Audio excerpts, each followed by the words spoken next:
We'll do clover and wheat back this way. Obviously you can't grow anything in this weather. And so this may be my #1 buck right here. We don't know until they really get a little bit farther along. But so what I'm gonna do is, since this is a big ditch and water goes down anyway, I'm gonna put a nice pond in here and try to get a pinch up this way so I can get those deer closer to us. And we'll see how close we can get this pond. Basically all our spring planting is done. Now I'm looking at strategy. Since this is a big ditch, I'm gonna put a nice pond in here and bring the deer around this side, get closer to that side. And then also the redneck that we have there, it's on the edge of the field and it's been phenomenal. We just need to make some to pinch them down here. We'll put like a rubbing post here. Everyone, thanks for tuning back in with us here. We got to the meat of the summer here. I got most of my early planting done. So now I'm focusing on some of my bigger projects that I want to do. And I'm standing in one of our best fields, that we have anywhere. And it's probably certainly one of the best on this farm. But we now always talk about the green to grain transition. And this is just a bay that comes way back into this field. And so I just kind of cut it off, just kept our grain out there, corn and beans out there, but I kept this bay and it's pretty big. It's 3.5 acres. See, the problem is that this field, and this is, like I said, it's been one of our best fields. I shot Wednesday out of this field. I shot another big 8 with the fork. It's a place that Tiffany was hunting last year, and she had this big 10. She hunted him probably 20 times. I think she saw him, must have been 18 out of those 20 times, and she never got a shot at him. All the shots in here, I mean, it's, even though you think it's only 3.5 acres, I mean, it's 60 yards across in the back of the bay and 150 out here. But she had him at like 40 yards a number of times. Okay, I'd like to get him closer, but at 40 is close enough. And then he would run off and chase a doe. And we've had that problem. Even when I shot Wednesday in here, I had him in here 3 other times and just couldn't get him close enough. And finally I had to shoot him out of the redneck right there, and he was all the way across the other side, almost 55 yards. So those are not ideal types of shots. So I'm just like, okay, there's a big ditch down here. We're gonna walk out here and take a look. Here, you always get it all smoothed out when you're planting. Of course, first time it rains, back when it used to rain, you can see where all this water comes down and runs through this ditch. So, like I said, this was planted last year. This was all smoothed out when I planted it last August. And the rains that we've had since have just washed it out. And it's always like that. So what I'm doing on this field, because it proved itself to be so good, and you don't want to take your chances. Like, we've got a couple big deer that'll be back here again this year, and one of them in particular will be 5.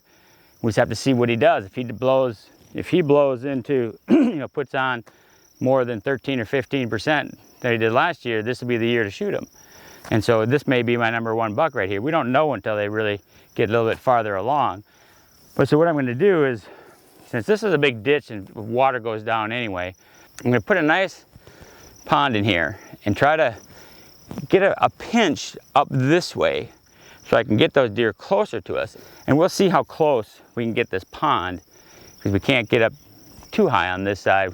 If we don't have enough, we can only make it as high as we can get the berm on that side. But see, even if I got to right where this ditch starts, if I make it the pond that big, they come out, at least they have water here, they have food and water. But if I can get them to come around, it's like right now it's probably, 40 yards here instead of all the way across from that redneck was like 55 or 60. So if I can at least, get that pond somewhere up in here that I can bring the deer around this side and get closer to that side. And then also the redneck that we have there, it's on the edge of the field and it's been phenomenal. Most of the time there's so many deer that come through and they're out in the field here, it's hard to get out of there. So what I'm gonna do is I'm gonna probably move that redneck.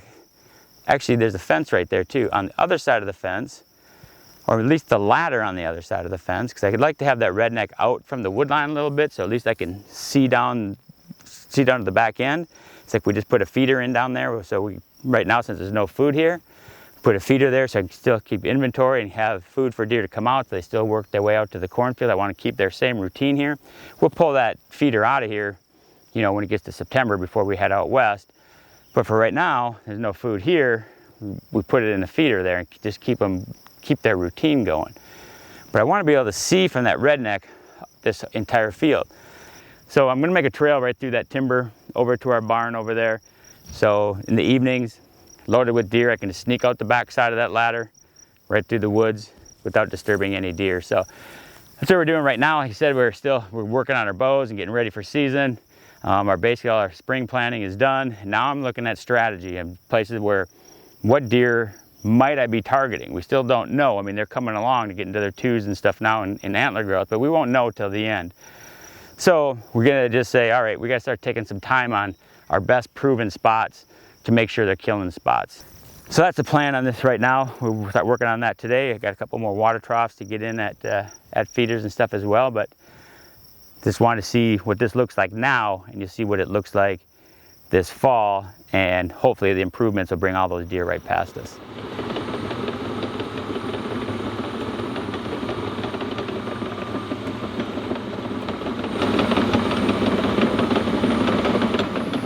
All right, well, Donnie and I had like 90% of this done just with the skid steer and that mini excavator. But my buddy Dean Cole has obviously had a dozer and stuff. He's like, I'll just come over and help you, because we're at that point where we need to get a bunch of clay out of there to pack the back. And when we put the transom on here, it was actually had to go up higher than we were thinking, because I wanted to make sure we cut this to like as small an area as possible, but it slopes off a lot. So I was like, well, we could do it, but if you're trying to pack that down with the skid steer, you probably have to just maybe do 6-8 inches at a time. With a dozer, you can push it all up there, and it's got enough weight that it can really pack it down good. So in the meantime, I see a nice hole right here for the blind. I'm gonna mark out a path, back over to our barn, and then take the skid steer with the Vail and the mulcher and make us a nice road to the barn, that when we're up in the blind here, if we have deer all out here, out there, and then we can sneak out of that blind, get back to the truck without spooking anything. So kind of work on a couple things at once here, but you can see how much clay he's pushing out of there. You need clay up on that bank, and we could have done it for sure, but he'll come and do it in 2 hours, something that would take us about 2 days with smaller stuff. So it was nice to do that. So many times that we'll just go rent a dozer ourselves. Like I said, you don't have to have one. I was just lucky that my buddy Dean wasn't busy right now, but we have Nichols equipment down here. And for anybody in Iowa, if there's a Nichols equipment in Des Moines and in Ottumwa, if you're anywhere in the southern part of Iowa, we rent them all the time. So it's super simple, to operate those things and stuff, and they'll drop them off right at your place. So a lot of times you think it might be too big of a project, or I can't do that. It's really not that big of a deal to rent them. You're talking, $100 a day instead of $100 an hour. So that's what we always do here. I better get that. Hello. Is that how you would do it? What? Does that look all right? Yep. You're the boss. What do you think about it? That's good. Hey, he's coming. Ooh. He's coming. All right. I can see why you're wanting to do it. Yeah, but see, like so many times, like I shot that 211 from here, but I had to shoot me like at 55 yards to stay on this side. It's like I've got to stand on this side for west wind, which you normally get. Right. But you get it now, it seems like we get a lot more east, and it just turns out that it seems like every time it's east, we're over here, they come out on that side. When you're in the stand over there, they come out like where the feeder is. Of course, we take that out of there, but so there's a gate gap there that they come out. So sometimes they come out there and we'll walk this edge.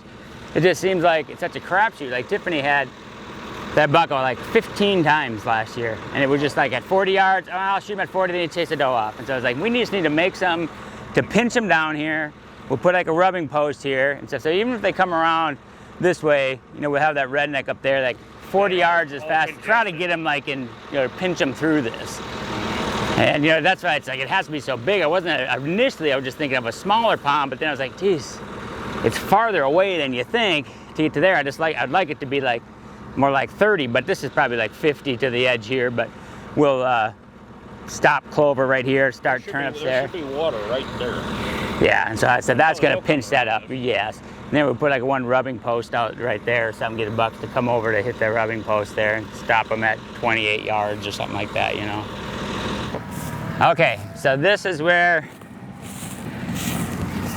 we'll want to put the blind right here, I think.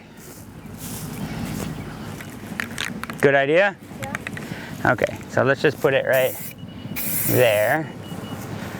All right, and then let's walk in here and we'll walk a path out and we'll see where we can, so we know where to go, all right? So let's go this way. So when we come out, because if there's deer out there, it's nice we got the cedars here. They can give us a nice block. Okay, let's keep going back here. Let's go this way. Okay, and then spray some right here. Okay, that'd be good. Then we'll come this way. Oh, give them a spray. There you go. All right, we'll come through this way. Ooh, it'd be nice being in the skid steer doing this, huh? There you go. All right, we'll keep coming out this way.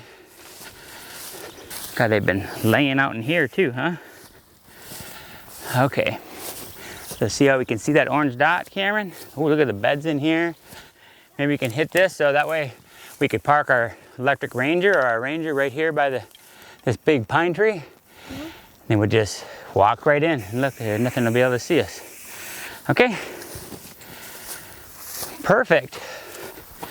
Are we putting the mulcher on? This is a mulcher, it's just a different kind of mulcher. This is a drum mulcher.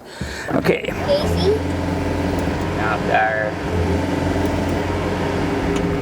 Use it like a mower in the meantime, huh? Kind of mow the grass out for us, then we can go get the mower later. Do it for right now.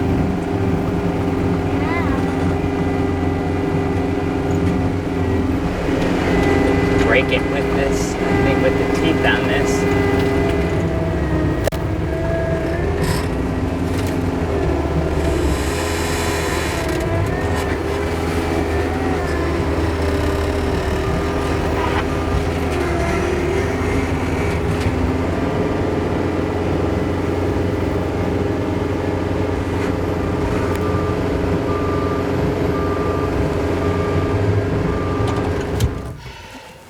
Good driving, buddy.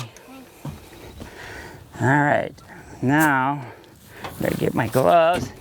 I couldn't really get to that one. I just cut that one off with the saw. All right, so I'd like the stairs to come down like right here where you got these vines I've tucked in here. And we'll cut this and then right out. 'Cause it's still far, but you know, that pond is 10 times bigger than I was assuming it would be when just in my mind. And with this kind of years, we have a couple more years like this and it'll take till 2036 to fill it up. It's nuts.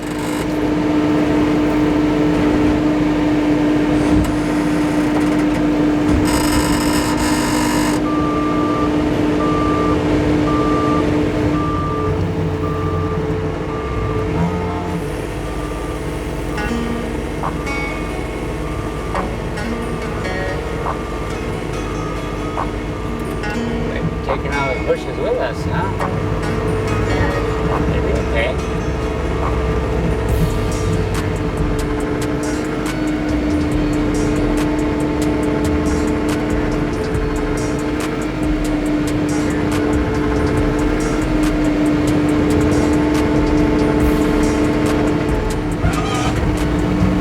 Okay, it's crooked, so this side's gonna have to go down and probably the back's gotta probably go down. So I'll try to